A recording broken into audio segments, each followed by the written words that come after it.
All right, what's going on, everybody? Joey Butter here. It's Saturday, September 9th.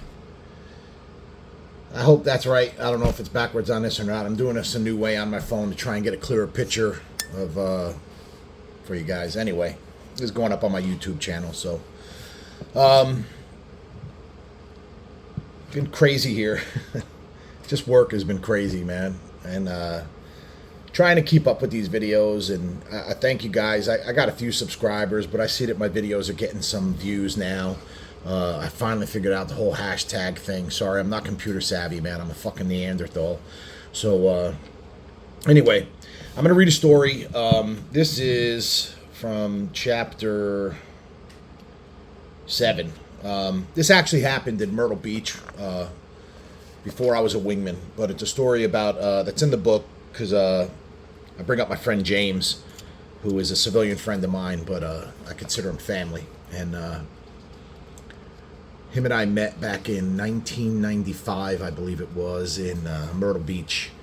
And him and I had went to Myrtle Beach Bike Week with a whole bunch of other people from all over the country. We actually, him and I used to orchestrate the whole deal every year. And Breakers North Tower used to give us fucking rooms whenever we wanted. They comped us really well for us taking care of them with, bringing in about 110 people for every bike week. Anyway, back then I was really off the chain with drinking and experimenting with certain chemical substances, and never had a problem. I don't have an addictive personality, so I can never understand that part. It was just when it was time to cut loose, I was able to cut loose and turn it off on Sunday, or Monday morning, whatever.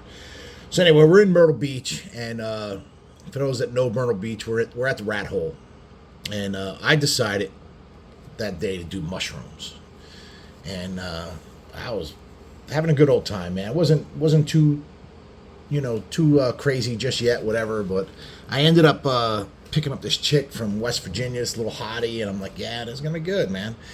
And then I did a little bit more mushrooms. And we were leaving the Rat Holes about 2:30, 3 o'clock in the morning. And I knew the owner of the place, and we used to hang out. And the place was pretty much closed down then, because it was during the week. We used to go a week before Bike Week and then stay the week of Bike Week. So it was before, like the big crowds were in and everything, but it was still a really good time. So anyway, if you guys that know, going back to the Strip, you go through I think it's the naval installation. It's a military installation, and we're going through, man, and this shit is kicking in. And I'm literally like, the road is like looking like a purple wave, and I'm seeing lightning that's not there. So I pull off the road, and James knows me. He knows I'm cool, and I'm just gonna sit on the side of the road until I'm able to ride again. So this chick is like, hey man, we gotta go, and I'm like, shut the fuck up, man, get a ride if you want, and lo and behold, like 10 minutes later, bunch of dudes come by and they're like, hey, you guys all right? I'm like, yeah, man, I'm just tripping. I just need to fucking chill out. I'm like, but you can take her with you if you want, man. And they did. So anyway, about a half hour or so goes by, 45 minutes maybe, and I'm like, yeah, I think I'm good, So we get on the bikes and we're riding. We get on the main strip and we're riding back towards the hotel. And all of a sudden, James is choking, and he's going like this, going, pull over. And he can't talk, but every time he went to talk, I swear I see smoke coming out of his mouth. And I'm like, man, these mushrooms are really fucking good, and I need to definitely find the guy I got them from before I go back to Jersey, because I got to get more. So we finally get over to the side of the road, and James was really choking. He had a moth the size of a small fucking bird fly into his mouth, and it was literally choking him. And so every time he was either coughing or trying to talk, that like, moths have that like powdery shit on their wings. It's like coming out like a puff of smoke. And this fucking moth is like fighting for its life, man. I'm seeing a dragon, of course. I'm seeing this dragon in his fucking mouth. And I was just dying. I was cracking up, and he's fucking literally choking to death. So he finally gets it out, and he starts screaming at me, "You fucking douchebag, you're gonna let me die? I'm over here fucking choking, and you're cracking up." And I'm like, dude, I'm tripping. Like, what the fuck do you expect from me, And Anyway, we had a really good time, man. It was we went to Myrtle Beach for a long time together. This is how fucked up I was back in the day, okay? And especially when I would go to Myrtle Beach, I would literally go like 10 days straight just being banged up. I guess it was about 5 or 6 years after I met James, and for some reason his pickup truck had to be moved. He had it. His old lady at the time had driven a run truck for him and his crowd coming in, and I don't know why, but the hotel called our room and said he had to move his truck. So I'm like, dude, I'll get it, man. He was cooking or some shit like that. So I grab his keys, and I noticed his license plate said sober 81. So I come back in. I'm like, what's with the fucking license plate, dude? I was like, what do you mean? I go, sober 81. What are you just trying to keep the cops off of you? He goes, I'm cleaning sober. I go, get the fuck out of here. You're not cleaning sober. He goes, I've been cleaning sober since 1981, Joe. I go, you never had a drink with me? He goes, I've poured drinks for you. I've handed you drinks. But no, I never drank with you. You never did a bump with me? I've cut you out of line. Never did a bump with you. Like, you never smoked with me? He's like, nope. I've filled your pipe and I've rolled your fucking shit for you, but I've lit it for you, but I've never fucking smoked you. I'd known this motherfucker for like 6 years. And again, you know, at that time in our relationship, we were just meeting in Myrtle Beach once a year and then bullshitting on the phone and stuff like that. I had no fucking idea he was clean and sober. That's how banged up I used to get when I used to go to Myrtle Beach, man. Had really good times out there. Really good times. Met a lot of really good people that I'm friends with to this day still, you know. I stopped going to Myrtle Beach when I became a patch holder in 2007. Only because the demographics of everything changes when you're in a club. And plus, not only that, I mean, I really can't even pin it on that. I mean, Myrtle Beach Bike Week literally turned into fucking Disneyland. I'll never forget, it was the year before I stopped going. I almost beat a dude up. We were at the pool, and we used to take over the Breakers North Tower. We had our own, like, consigliere there, or what do you ever call him? Fucking door guy taking care of us, you know, looking over our fucking shit all week long, you know. They used to set up the pool area the way we asked them to, the whole fucking 9 yards. And there was a guy, there was some girls from, I want to say, North Carolina or South Carolina that we met there, and they had some guys with them, and they were a fucking rowdy crowd, really good crowd, and they were hanging out with us all week, and these chicks were crazy, man. So one day at the pool, these chicks are like just butt naked around the pool, and they're fucking humping each other and making out and doing all this shit, and some dude comes up to me and he's like, hey, you in charge of these people? I said, I'm not in charge of anybody. I says, but what's up?